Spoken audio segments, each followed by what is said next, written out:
मृत्युञ्जयाय रुद्राय नीलकण्ठाय शम्भवे अमृतेशाय शर्वाय महादेवाय ते नमः।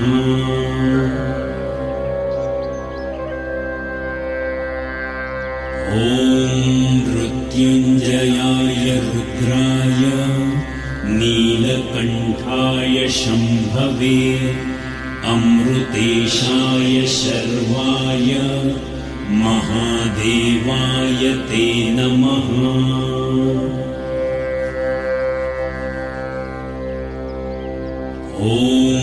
मृत्युञ्जयाय रुद्राय नीलकण्ठाय शम्भवे अमृतेशाय शर्वाय